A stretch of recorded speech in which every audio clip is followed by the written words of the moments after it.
वैदिक टेल प्रस्तुत करता है कहानी परहित सरिस धर्म नहीं भाई।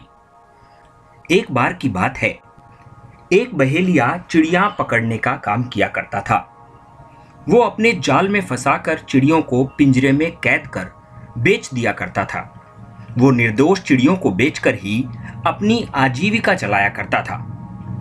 एक बार जब बहेलिया पेड़ के नीचे जाल बिछाकर और पास में अपनी चद्दर रखकर बैठा था, तभी वहां पर एक टटीरी उड़ती हुई आई और उस बहेलिये की चादर में घुसकर बैठ गई। बहेलिये को लगा कि टटीरी को तो कोई खरीदेगा नहीं, इसलिए उसे उड़ा देना ही चाहिए।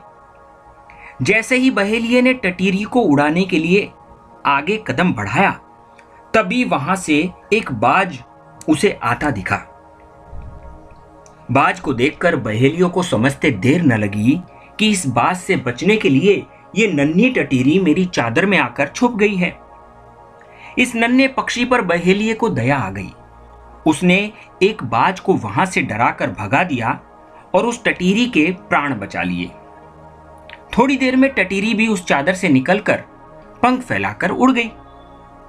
उसके कुछ दिनों बाद की बात है कि बहेलिया बीमार होकर मर गया। यमराज के दूत उसे पकड़कर नरक में ले गए। वहां कई पापी लोग तेल में तले जा रहे थे, तो कई लोगों के अंग काटे जा रहे थे। कई लोग आग में पकाए जा रहे थे, तो कहीं कोड़ों से पापियों को उनके पापों का दंड दिया जा रहा था। कई प्रकार की यातनाएं देकर उन पापियों को दंडित किया जा रहा था। ये देखकर बहेलिये को डर लगने लगा। डर के मारे बहेलिया कांपने लगा और उसको यमदूत यमराज के पास लेकर गए। यमराज ने जब उसके कर्मों का हिसाब देखा तो उसने आजीवन पाप ही किए थे। निर्दोष पक्षियों को पकड़ना, उनको मारना ही उस बहेलिये का काम था।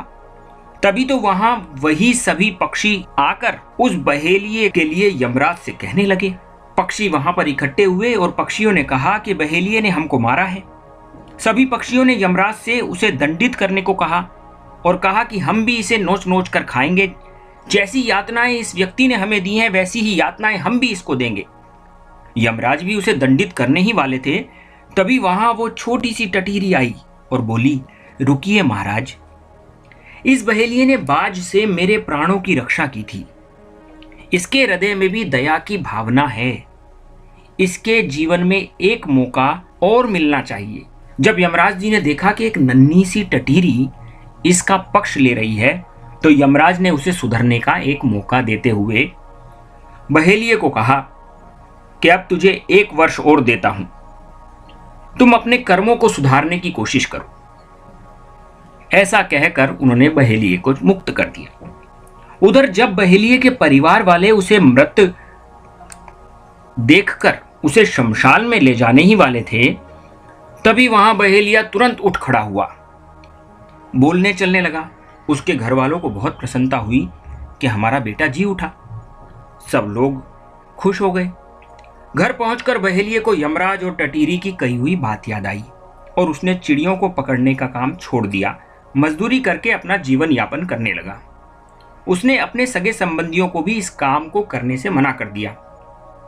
वह रोज पक्षियों को दाना भी खिलाया करता था और कई चिड़ियां आकर रोज उसके दाने खाती थी। वह रोज भगवान से प्रार्थना करता था और भगवान नाम जप भी किया करता था। उसने अपना वो 1 वर्ष पुण्य कार्य और भक्ति में लगा दिया। इससे उसके सभी पाप नष्ट हो गए। जब वह 1 वर्ष के बाद शरीर छोड़कर यमराज के पास गया, तो उसे यमराज ने कहा कि तुम्हारा स्थान यहाँ नहीं, स्वर्ग में है। तभी उसे स्वर्ग से लेने के लिए विमान आ गया और वह बहेलिया स्वर्ग की ओर चला गया। पुण्य कर्मों का फल उसे पुण्य ही मिला। इस कहानी से हमें ये प्रेरणा मिलती है कि हमें भी किसी भी जीव को कभी कष्ट नहीं देना चाहिए। निर्दोष मूक जीवों पर दया करनी चाहिए। जो जीवों पर दया किया करते हैं, उससे भगवान भी प्रसन्न होते हैं। गर्मियों के दिनों में कितने ही पक्षी बिना पानी के तड़प तड़प कर मर जाते हैं। तो क्यों ना आज ही हम भी संकल्प लें कि कहीं ना कहीं हम भी पक्षियों को दाना और पानी दिया करेंगे।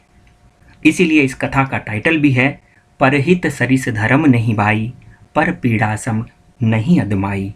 आज ही www.vedictel.com को सब्सक्राइब करें और ऐसी ही अनोखी कहानियां पाने के लिए आप बेल आइकन दबाना न भूलें। धन्यवाद।